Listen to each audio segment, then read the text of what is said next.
और सफेद दुपट्टा पहने एक जवान और खूबसूरत लड़की धीरे धीरे कदम बढ़ाते हुए सड़क के किनारे किनारे चल रही थी। वह कोई आम लड़की नहीं थी, वह थी आईपीएस ऑफिसर आकृति शर्मा। आकृति इस समय अपनी मां की दवा लेने के लिए एक डॉक्टर के घर जा रही थी। उसकी चाल में आत्मविश्वास था, लेकिन चेहरे पर मां की तबीयत की चिंता साफ झलक रही थी। सड़क के मोड़ पर पहुंचते ही आकृति की नजर सड़क के किनारे बैठे कुछ पुलिस वालों पर पड़ी। वहां 3 से 4 हवलदार और थाने का इंस्पेक्टर विवेक बैठे हुए थे। उनके सामने शराब की बोतलें खुली पड़ी थीं और मोबाइल पर तेज आवाज में गाने बज रहे थे। वे सब ऊंची आवाज में ठहाके मार रहे थे, गंदी फप्तियां कस रहे थे और पूरी तरह नशे में चूर थे। जैसे ही इंस्पेक्टर विवेक की नजर आकृति पर पड़ी, उसकी आंखें चमक उठीं। उसने बगल में बैठे एक हवलदार को ठोकर मारते हुए कहा, ओए, देखो तो इतनी रात को कौन सी हसीन परी चली आ रही है। चलो थोड़ा मजा लेते हैं। यह सुनकर बाकी हवलदार भी कुटिल हंसी हंसने लगे। उन्हें जरा भी अंदाजा नहीं था कि सामने खड़ी यह लड़की कोई आम राहगीर नहीं, बल्कि उनके ही नगर की आईपीएस ऑफिसर है। आकृति ने जब यह सब देखा तो वह कुछ क्षण के लिए ठिठक गई। उसने गहरी सांस ली और सीधे कदम बढ़ाते हुए उनकी ओर बढ़ी। तुम लोग पुलिस होकर यह सब कर रहे हो, खुलेआम सड़क पर बैठकर शराब पी रहे हो, गंदे गाने बजा रहे हो। सरकार ने शराबबंदी लागू की है और तुम खुद ही कानून तोड़ रहे हो। अगर तुम लोग ही ऐसी हरकतें करोगे तो जनता से क्या उम्मीद की जा सकती है? आकृति ने सख्त लहजे में कहा। आकृति के स्वर में ऐसी दृढ़ता थी कि बाकी हवलदार एक पल को खामोश हो गए, मगर विवेक पर इसका कोई असर नहीं हुआ। वह लड़खड़ाते हुए उठा और आकृति के सामने आकर खड़ा हो गया। उसकी आंखों में नशा और हवस दोनों साफ झलक रहे थे। अरे मैडम, आप कहां जा रही हो इतनी रात को? बड़ी खूबसूरत लग रही हो। जरा हम पर भी अपनी नजरें डालो ना, हम भी तो तुम्हारे दीवाने हो सकते हैं। विवेक ने बेहुदा हंसी के साथ कहा और आकृति का हाथ पकड़ने की कोशिश की। आकृति का गुस्सा उबल पड़ा। उसने अपना हाथ झटकते हुए कहा, देखिए इंस्पेक्टर, मैं आपको इज्जत देती हूं इसलिए चुप हूं, लेकिन आप लोग बहुत बड़ी गलती कर रहे हैं। मैं इस पूरे मामले की रिपोर्ट दर्ज करवाऊंगी। यह सुनकर विवेक ठाका मारकर हंसा। रिपोर्ट? अरे पूरा थाना मेरा है, मैं ही इस थाने का मालिक हूं, और अगर मैं चाहूं तो तुम्हें अभी गिरफ्तार करवा सकता हूं। तुम क्या कर लोगी, समझी ना? इतना कहकर उसने जोर से आकृति का हाथ पकड़ लिया और पास खींचने लगा। ज्यादा जुबान चलाएगी तो अभी जुबान खींच लूंगा। विवेक गुर्राया। आकृति के पैरों तले जमीन खिसक गई। उसने सोचा भी नहीं था कि एक थाने का इंस्पेक्टर इतना गिर सकता है, मगर अगले ही पल उसने खुद को संभाला और दृढ़ स्वर में बोली, आप हद पार कर रहे हैं, सुधर जाइए वरना मैं आप सबको निलंबित करवा दूंगी। मुझे कमजोर मत समझिए, आप लोगों को पता नहीं कि मैं कौन हूं, इसलिए मुझे टक्कर मत दीजिए। मगर विवेक ने उसकी बातों पर जरा भी गौर नहीं किया। उल्टा उसने आकृति को और कसकर अपनी बाहों में खींच लिया। तुम हमें सस्पेंड करवा सकती हो, तुम अपने आप को समझ क्या रही हो? विवेक ने जहर उगलते हुए कहा। बस आकृति का धैर्य जवाब दे गया। उसने पूरे जोर से विवेक के गाल पर एक जोरदार थप्पड़ जड़ दिया। थप्पड़ इतना भारी था कि विवेक लड़खड़ा गया। गुस्से में तिलमिलाते हुए उसने पास पड़ी शराब की बोतल उठाई और पूरी ताकत से आकृति के हाथ पर दे मारी। बोतल के टुकड़े आकृति के हाथ में धंस गए। खून बहने लगा। दर्द के मारे उसकी सांसें तेज हो गईं, मगर विवेक वहीं नहीं रुका। उसने आकृति को धक्का देकर पास खड़ी मोटरसाइकिल के किनारे पटक दिया। आकृति दर्द से कराह उठी। उसके दिमाग में सिर्फ एक बात घूम रही थी, अगर मैंने अभी कदम पीछे खींचे तो यह दरिंदे और आगे बढ़ेंगे। वह जमीन पर गिरते हुए भी संभली। आंखों में गुस्से और इरादों की आग ली। उसने अपने फोन की तरफ हाथ बढ़ाया, मगर तभी विवेक ने उसका फोन झटक कर फेंक दिया। अब माहौल और खतरनाक हो चुका था। बाकी हवलदार भी खड़े हो गए और घेराव करने लगे। आकृति समझ गई कि अब यह मामला सिर्फ बहस का नहीं, जान की बाजी का हो सकता है। रात की उस घटना के बाद आकृति शर्मा का पूरा शरीर दर्द से कराह रहा था, लेकिन उसके मन में गुस्सा और आक्रोश किसी भी दर्द से ज्यादा तेज था। वह बमुश्किल खुद को संभालते हुए तेजी से वहां से भागी और सीधा अपने घर पहुंची। दरवाजा बंद करते ही वह बिस्तर पर बैठ गई। उसके कानों में अब भी विवेक की गंदी बातें गूंज रही थी। उसकी आंखों में गुस्से के साथ साथ बेबसी भी थी। हमारे नगर के थाने में ऐसी हरकतें हो रही हैं और कोई आवाज तक नहीं उठाता। ना जाने यह लोग कितनी लड़कियों को इस तरह परेशान करते होंगे। पब्लिक अगर शराब पी ले तो उसे पीट पीट कर लॉकअप में डाल दिया जाता है, लेकिन जब पुलिस वाले खुद नशे में सड़क पर दरिंदों की तरह घूम रहे हो तो उन्हें कौन रोकेगा। लेकिन नहीं, अब मैं चुप नहीं रहूंगी, इन लोगों को सबक सिखाकर रहूंगी। आकृति की आंखों में दृढ़ता झलक रही थी। उसने मन ही मन कसम खाई, इन्हें सस्पेंड करवा कर रहूंगी। हर उस लड़की को इंसाफ दिलाऊंगी जो इनकी दरिंदगी का शिकार हुई होगी। पूरी रात वह नींद की एक भी गोली नहीं ले सकी। सुबह होते ही उसने अपना एक प्लान बनाया। उसने अपने बचपन की सहेली नेहा को फोन लगाया। नेहा से उसकी गहरी दोस्ती थी और वह आकृति की बात मानने में कभी पीछे नहीं रहती थी। आकृति ने पूरी घटना और अपने प्लान के बारे में नेहा को विस्तार से बताया। नेहा ने बिना एक पल गंवाए उसकी मदद के लिए हां कर दी। अगली रात योजना के मुताबिक नेहा को बिल्कुल साधारण लड़की की तरह तैयार किया गया। साधारण सलवार सूट पहनकर वह धीरे धीरे सड़क के उसी रास्ते पर चलने लगी जहां पिछली रात विवेक और उसके हवलदार शराब पी रहे थे। आकृति भी वहां मौजूद थी, लेकिन इस बार वह दूर एक पेड़ के पीछे छिपकर खड़ी थी। उसके हाथ में मोबाइल था जो रिकॉर्डिंग मोड में चल रहा था। जैसा अंदाजा था वैसा ही हुआ। सड़क किनारे वही दृश्य दोबारा था। इंस्पेक्टर विवेक और उसके हवलदार शराब की बोतलें खोले बैठे थे, गंदे गाने बजा रहे थे और बेहुदा हंसी उड़ा रहे थे। एक हवलदार ने नेहा को देखा और विवेक से कहा, सर देखिए, आज फिर एक लड़की सड़क से जा रही है। विवेक ने आंखें तरेरी और मुस्कुराया। ओ, लगता है आज किस्मत हमारे साथ है। चलो आज इसे नहीं छोड़ेंगे, मजा लेंगे। वे सब उठकर नेहा के पास पहुंचे। नेहा घबराई सी खड़ी हो गई। विवेक नशे में लड़खड़ाता हुआ उसके करीब आया और गंदी मुस्कान के साथ बोला, क्या बात है मैडम, नाम क्या है तुम्हारा? इतनी रात को कहां निकल पड़ी हो? चलो थोड़ा हमारे ऊपर भी ध्यान दो, तुम्हारे चेहरे ने तो हमें दीवाना कर दिया। इतना कहते हुए विवेक बेसुरी आवाज में गाना गाने लगा। नेहा ने डरने का अभिनय किया। तभी एक हवलदार ने उसका हाथ पकड़ लिया और जबरदस्ती खींचने लगा। नेहा जोर से चीखी और हाथ छुड़ाने लगी। इधर दूर खड़ी आकृति सब कुछ अपने मोबाइल में रिकॉर्ड कर रही थी। उसकी उंगलियां मोबाइल को कसकर पकड़े थीं ताकि कोई सबूत छूट ना जाए। जब हद पार होने लगी तो नेहा ने प्लान के मुताबिक इंस्पेक्टर का हाथ जोर से काट लिया और झटके से छुड़ाकर भाग निकली। विवेक गुस्से में चीखा, अरे पकड़ो इसे! मगर नशे में धुत होने के कारण कोई भी उसके पीछे तेजी से भाग नहीं पाया। नेहा भागते हुए सीधा आकृति के पास पहुंची। दोनों तेजी से वहां से निकली और अपने अपने घर चली गई। अब आकृति के पास विवेक और उसके हवलदारों के खिलाफ एक ठोस सबूत था, लेकिन वह जानती थी कि केवल एक सबूत से मामला इतना बड़ा इंस्पेक्टर नहीं झुकेगा। उसे और सबूत चाहिए थे ताकि साबित हो सके कि यह लोग सिर्फ नशे में हरकतें नहीं करते, बल्कि बार बार ऐसी घिनौनी हरकतों को अंजाम देते हैं। आकृति ने सोचा, अगर मुझे इन्हें गिराना है तो इनके हर अपराध का पूरा सबूत चाहिए। मैं पीछे नहीं हटूंगी। दूसरी तरफ इंस्पेक्टर विवेक और उसके हवलदार बेखबर थे। उन्हें जरा भी अंदाजा नहीं था कि उनके खिलाफ एक बहुत बड़ा जाल बिछ चुका है।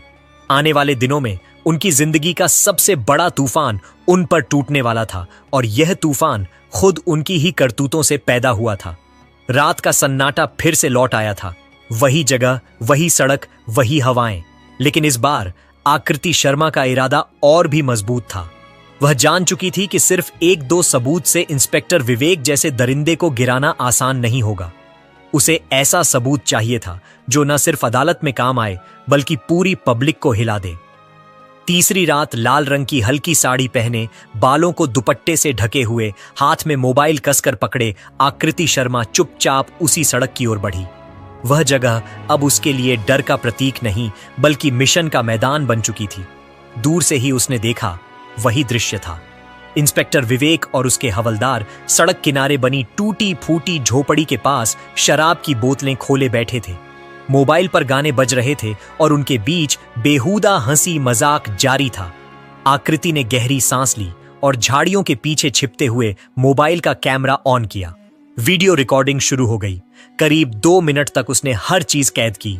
बोतलें, हंसी, गालियां और इंस्पेक्टर विवेक का शराब में चूर गिरा हुआ चेहरा। जब उसे लगा कि सबूत पर्याप्त है तो वह तुरंत घर लौट आई। घर पहुंचकर उसने मोबाइल को अपने सामने रखा और उस वीडियो को कई बार देखा। हर बार उसका गुस्सा और बढ़ता जा रहा था। यह लोग पुलिस की वर्दी में दाग हैं, इन्हें बचाने वाला कोई नहीं होगा, अब यह सबूत इन्हें बर्बाद कर देगा, उसने खुद से कहा। लेकिन आकृति को पता था कि सिर्फ वीडियो रिकॉर्डिंग से मामला नहीं बनेगा। विवेक के रसूख बड़े थे, थाने के कई लोग उसके इशारों पर चलते थे। उसे सस्पेंड कराने के लिए सिर्फ सबूत ही नहीं, पब्लिक सपोर्ट और बड़े अफसरों की मदद भी चाहिए थी।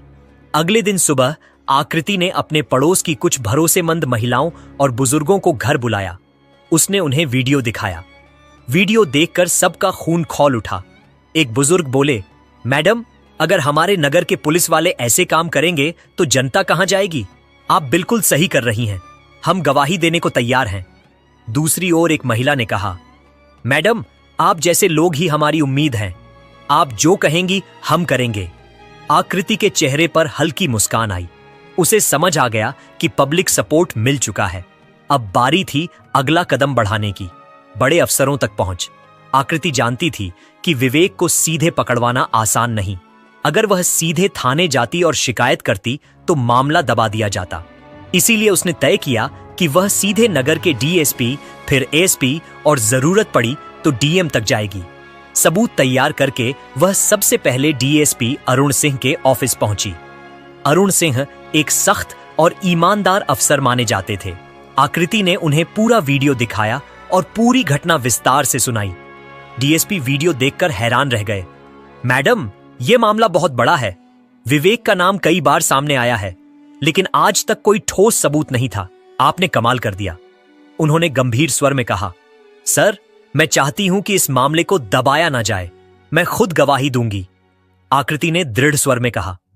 डीएसपी ने हामी भरी। आपको मेरी पूरी मदद मिलेगी, लेकिन हमें और सबूत चाहिए ताकि कोई लूप होल ना बचे। यह सुनकर आकृति ने अपने अगले कदम के बारे में बताया। सर, मैं एक और रिकॉर्डिंग करूंगी। इस बार ऑडियो भी, साथ ही कुछ स्थानीय लोगों को साथ लेकर स्टिंग करूंगी ताकि कोर्ट में मामला टिक सके। डीएसपी ने उसकी योजना पर सहमति जताई और कहा, आपको सुरक्षा भी दी जाएगी और हां, मामले को मैं खुद एसपी साहब तक पहुंचाऊंगा। उस रात आकृति ने एक और योजना बनाई। इस बार उसने पड़ोस के 2 भरोसेमंद लड़कों और एक महिला को अपने साथ लिया। उन्होंने तय किया कि महिला सामान्य राहगीर बनकर वहां से गुजरेगी और बाकी 2 लड़के थोड़ी दूरी पर खड़े रहेंगे। आकृति खुद कैमरे के साथ तैयार रही। जैसा अंदाजा था, विवेक और उसके हवलदार फिर वहीं हरकत करते दिखे। उन्होंने उस महिला को रोकने की कोशिश की, गंदी बातें की और हाथ पकड़ने की कोशिश भी की। सब कुछ कैमरे में रिकॉर्ड हो गया। इस बार आकृति के पास वीडियो प्लस ऑडियो दोनों सबूत थे। अगली सुबह आकृति सीधे एएसपी सुनील कुमार के पास पहुंची। उसने सारे सबूत और पब्लिक गवाहों की सूची दिखाई। एएसपी ने वीडियो देखते ही टेबल पर हाथ मारा। यह लोग पुलिस कहलाने के लायक नहीं है। मैडम, आपने बहुत हिम्मत दिखाई। मैं इसे तुरंत डीएम मैडम तक पहुंचाता हूं। उसके बाद आकृति और एएसपी खुद डीएम प्रिया वर्मा के ऑफिस पहुंचे। प्रिया वर्मा अपने कड़े फैसलों के लिए जानी जाती थी। उन्होंने वीडियो देखा और कड़क आवाज में कहा, यह शर्मनाक है। ऐसे लोग पुलिस की वर्दी पर कलंक हैं। मैडम, मैं आपके साथ हूं। डीएम ने तुरंत आदेश दिया कि पूरे मामले की जांच के लिए एक स्पेशल टीम बनाई जाए। साथ ही विवेक और उसके हवलदारों को तुरंत ड्यूटी से निलंबित करने का प्रस्ताव तैयार किया जाए। आकृति की मेहनत रंग ला रही थी। विवेक और उसके आदमी अभी भी अनजान थे कि उनकी गिनती की घड़ियां शुरू हो चुकी हैं। आकृति ने पब्लिक गवाहों से लिखित बयान लिए और सभी सबूत एक फाइल में इकट्ठा कर दिए। डीएम ने अगले ही दिन प्रेस कॉन्फ्रेंस बुलाने का आदेश दिया। आकृति मैडम, कल का दिन आपकी जीत का पहला दिन होगा। हम जनता के सामने इन दरिंदों का चेहरा उजागर करेंगे। आकृति की आंखों में चमक थी। उसने सोचा, अब ये लोग सिर्फ सस्पेंड नहीं होंगे, ये सबक सीखेंगे कि कानून से बड़ा कोई नहीं। अगली सुबह शहर में हलचल मच चुकी थी। आकृति शर्मा ने जैसे ही डीएम के आदेश पर सारे सबूत सौंपे, मामला रफ्तार पकड़ गया। डीएम प्रिया वर्मा ने उसी दिन सुबह नगर के सबसे बड़े कॉन्फ्रेंस हॉल में प्रेस मीटिंग बुलाई।